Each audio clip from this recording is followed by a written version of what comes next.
बताएंगे vital force theory. Vital force theory कहता है कि organic compound can not be synthesize in lab. Organic compound को lab में सिंथेसाइज नहीं किया जा सकता है। It is extracted from plant और एनिमल। इसको हम लोग क्या कर सकते हैं, प्लांट और एनिमल से एक्सट्रैक्ट करते हैं। लेकिन सबसे पहले बोहलर नामक वैज्ञानिक ने यूरिया बनाया अमोनियम साइनेट से, इसीलिए बोहलर को फादर ऑफ ऑर्गेनिक केमिस्ट्री कहा जाता है। क्या कहा जाता है? Father of organic chemistry.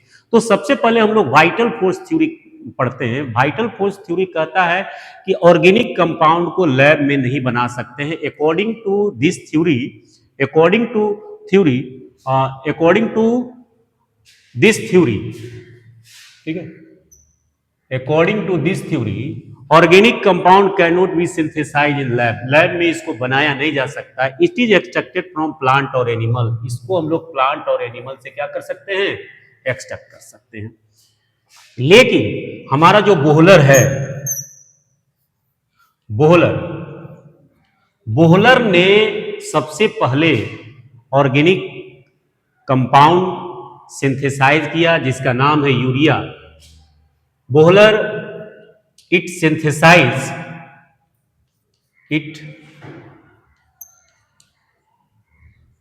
synthesized urea from ammonium cyanide, from ammonium cyanide।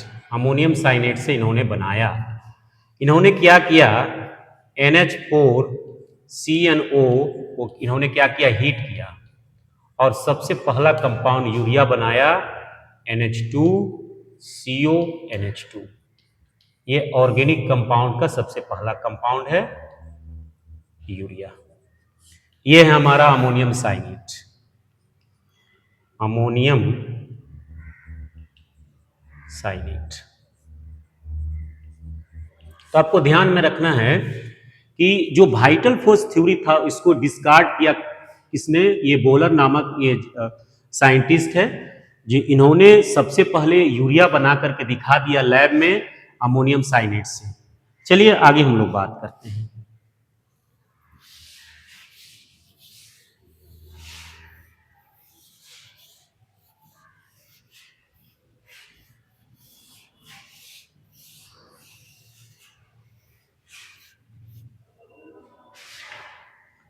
आगे हम लोग बात करेंगे होमोलोगस सीरीज।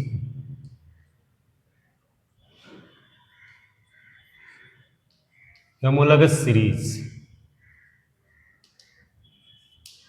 देखिए होमोलोगस सीरीज क्या है। होमोलोगस सीरीज में आपको ध्यान देना है, जैसे ये देखिए CH3 है, CH2 है, CH3 है।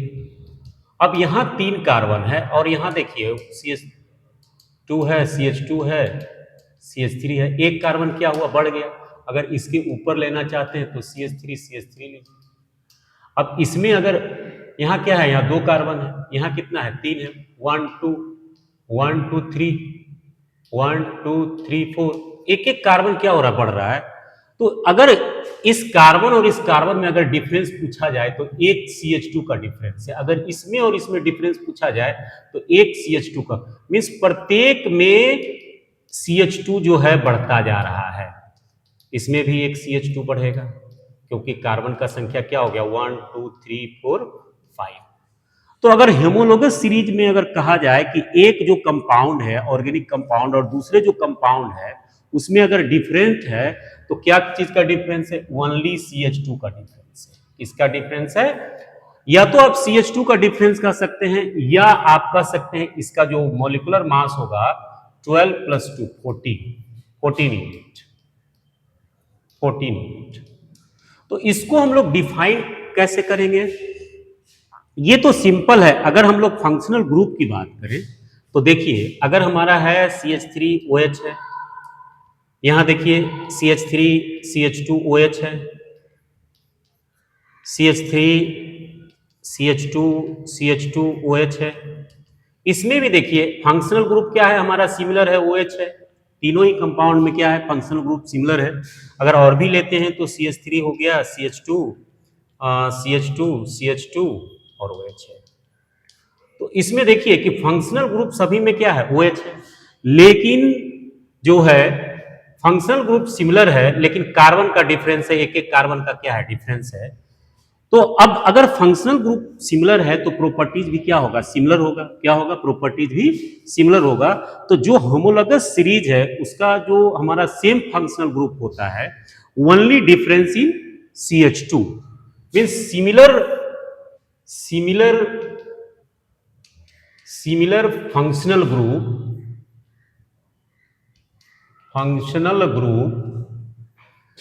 but only difference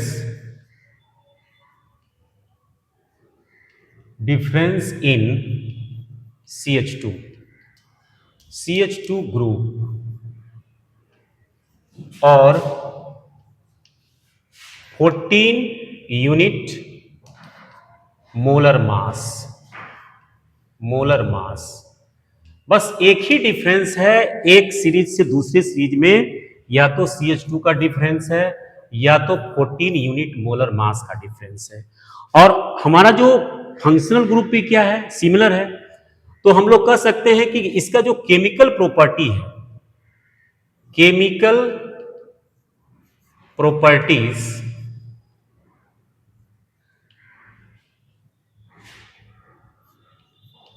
properties are also similar. इसका केमिकल प्रॉपर्टीज भी क्या होगा, सिमिलर होगा।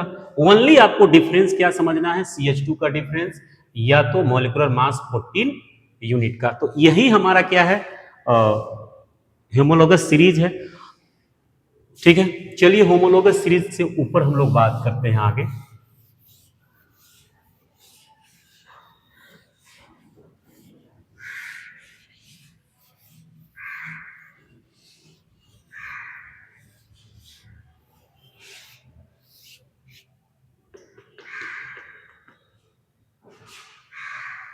हम लोग बात करेंगे फंक्शनल ग्रुप का। फंक्शनल ग्रुप और दूसरा हम लोग बात करेंगे साइक्लिक कंपाउंड। साइक्लिक कंपाउंड का बात करेंगे। देखिए साइक्लिक कंपाउंड में क्या है, हमने फंक्शनल ग्रुप पे एक वीडियो बनाया है, लेकिन साइक्लिक कंपाउंड के बारे में जानिए। जैसे हमारा है CH2 CH2 CH2। अब देखिए इसमें कितना नंबर कार्बन है, 3 है, 1 2 3। तो जैसे ही साइक्लिक कंपाउंड होगा तो साइक्लो जोड़ देना है आपको।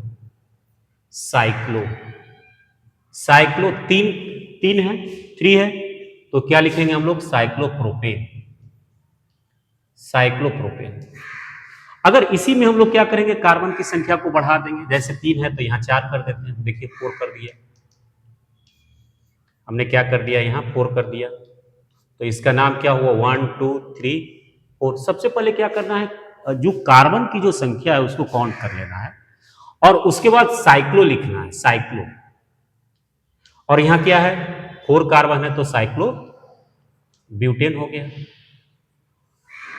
साइक्लो ब्यूटेन हो गया। और भी देखिए, अगर इसमें 6 कार्बन है, 1 2 3 4 5 और हमारा 1 2 3 4 5 और एक कार्बन और 6। अब देखिए इसमें कितना कार्बन है, 6 कार्बन है। तो इसको हम लोग फिर इसमें साइक्लिक है तो क्या जोड़ेंगे, साइक्लोहेक्सेन। क्योंकि 6 कार्बन को हम लोग क्या पढ़ते हैं, साइक्लोहेक्सेन पढ़ते हैं। क्या पढ़ते हैं, साइक्लोहेक्सेन पढ़ते हैं। तो इसको आप लोग पहले नोट डाउन कीजिए, फिर हम लोग आपसे बात करते हैं।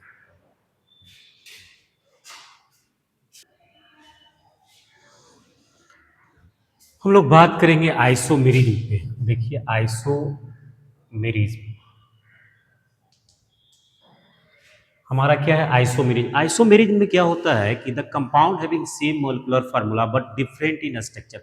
कंपाउंड का मॉलिक्यूलर फार्मूला सिमिलर होता है लेकिन स्ट्रक्चर क्या होता है, डिफरेंट होता है, उसी को हम लोग आइसोमर कहते हैं। और ये फेनोमेना को हम लोग क्या बोलते हैं, आइसोमेरिज। क्या बोलते हैं, आइसोमेरिज। तो सबसे पहले आइसोमेरिज में क्या हुआ, compound compound compound having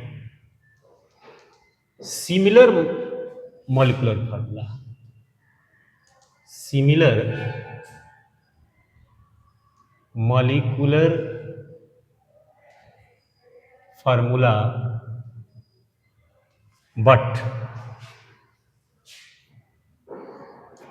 but difference in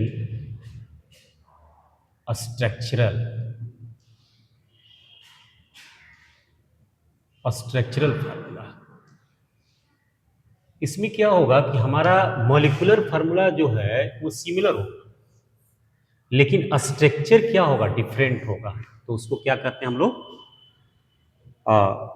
compound को हम लोग आइसोमर कहते हैं और इस फेनोमेना को हम लोग क्या बोलते हैं, आइसोमेरिज बोलते हैं।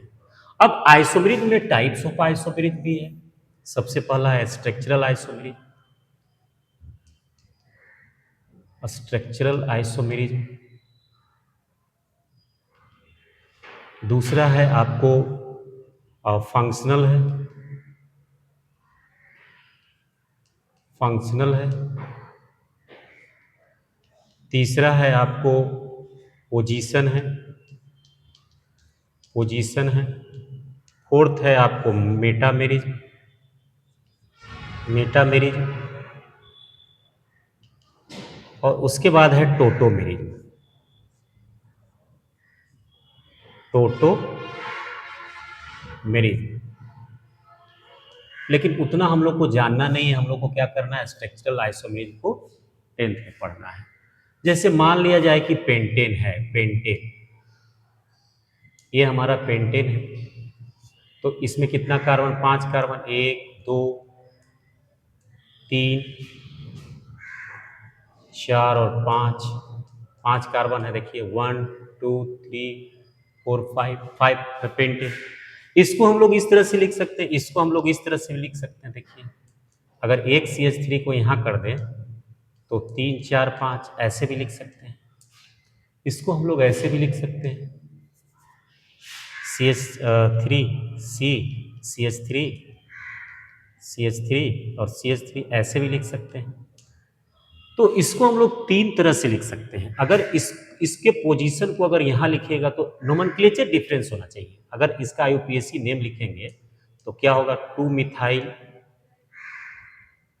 2 मिथाइल ब्यूटेन होगा इसका नाम, और इसका होगा 1 2 3 2 डाई मिथाइल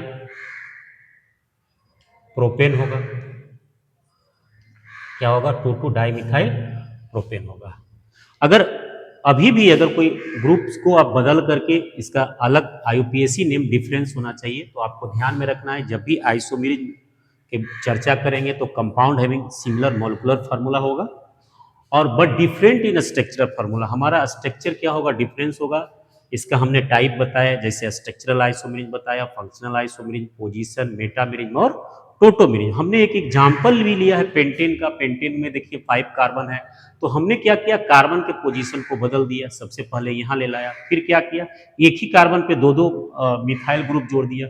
तो अब देखिए कि अब सभी का मॉलिक्यूलर फार्मूला हमारा क्या होगा, C5H12 होगा। क्या होगा, C5H12 होगा। लेकिन क्या है, स्ट्रक्चर क्या है, अलग अलग है। तो इसको हम लोग क्या बोलते हैं, आइसोमर बोलते हैं। क्या बोलते हैं, आइसोमर। तो पेंटेन का अगर आइसोमर कहा जाए तो 1 2 3 क्या हो गया, हमारा 3 आइसोमर हो गया। आइसोमर जो है इसका, आइसोमर जो है हमारा 3 हो गया।